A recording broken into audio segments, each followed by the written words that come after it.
Dalhin mo sa usapin ng datos, wala siya. Pero dalhin mo doon sa bastusan, nandun siya. Ano inyong masasabi sa ugali o paraan ng kanyang pagsagot bilang isang palace press officer sa mga sensitibong isyong may kinalaman sa Pangulo at sa kasalukuyang administrasyon? At sa tingin niyo po ba, may standard ba na dapat sundin ang mga government spokesperson pagdating sa pakikipag-engage sa kritiko o analyst?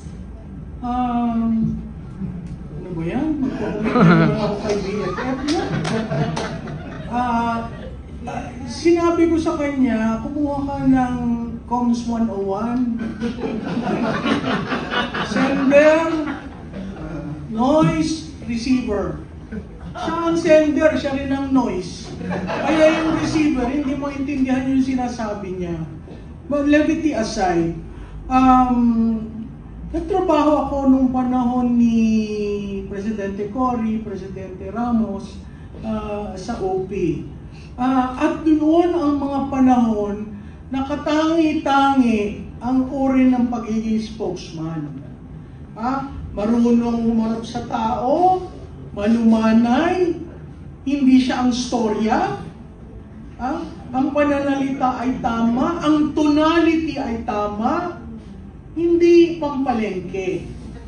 Pasensya ka na BFF kasi hindi ako ang propagandist. Ano ba ang propagandista? Ang propagandista, meron kang sinasabi in defense of someone. Ay, sino ang prinotektahan ko? Sinasabi niya, maka Duterte ako. Ako hindi maka Duterte. Naging Duterte na lang ako dahil sa pasasalamat ko dun sa 6 na taon niyang paninilbihan. Hindi ako tumulong ng eleksyon sa kanya. Kay Binay ho ako. At kung hindi niya yun alam, ang dali naman mag-Google. Wag na Google. Ang dali mag-AI. I-type mo yung Malutikia kasi yung huli niyang banat sa akin. So who is Malutikia? Sa tingin ko, yung exchange namin pumasok na sa isip niya. Kumbaga may rent-free ako dito na ang default, ako parati yung sinisisi. Kaya ang sagot ko, tinuturuan ko siya. Pumunta kayo dun sa meta page ko, meron ako dyan. How to be a spokesman. What is a propagandist? Anong mali sa ginawa mo? Kasi mukhang wala naman nagturo sa kanya. Mukhang pinili lang siya. At ang balita ko, dala siya ni Bersamin. Mukhang pinili lang siya dahil estudyante sa UST.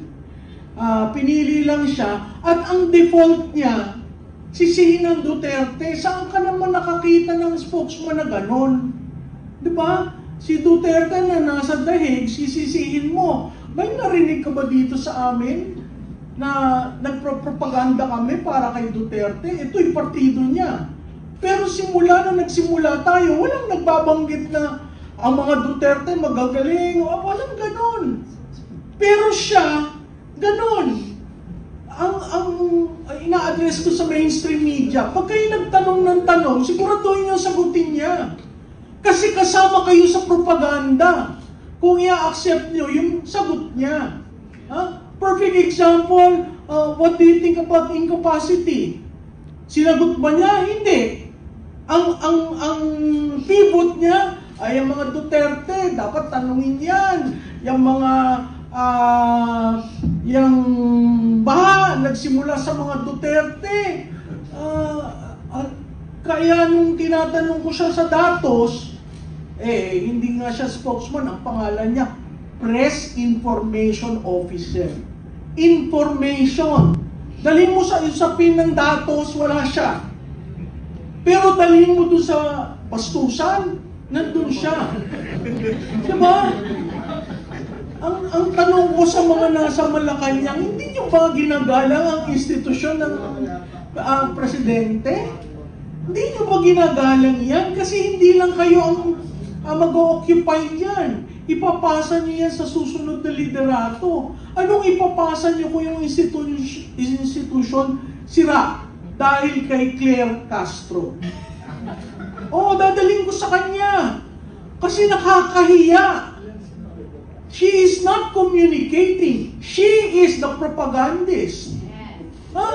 Kasi paano? Ako, tinawag na ako propagandist. social distance. Sabi ko, anong proof mo?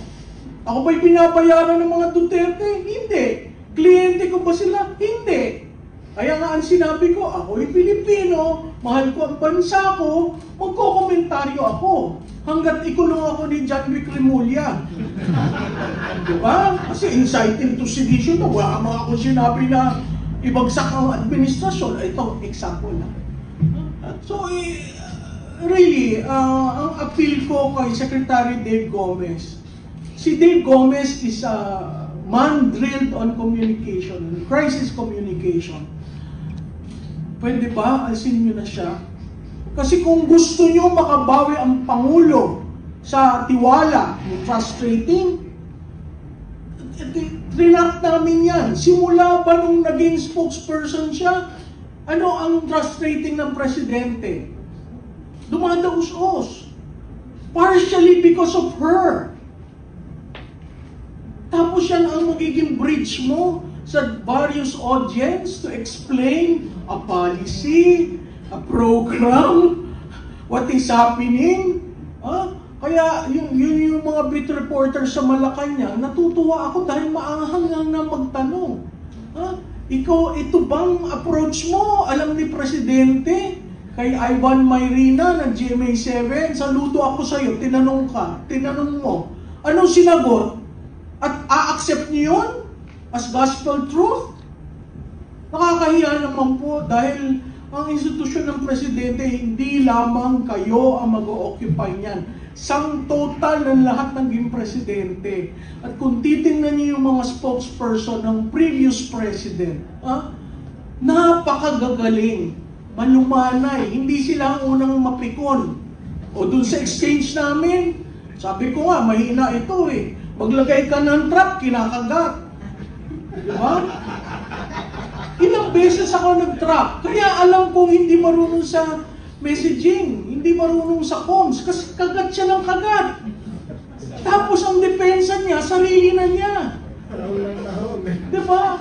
Bakit sarili mo? Hindi ba yung principal mo dapat ang dinidepensahan mo? Kaya nagiging pikon, nagiging namumula, humahaba yung liig. Diba? Kaya nga ang sabi, Ekwan, the number one cardinal rule of us folks, never be the center of the discussion at wag mapikon. Kasi you represent the institution. Ngayon, talagang palengkera ka, at yun ang gusto nila, palengkera, kawawa naman ho ang Malacanang.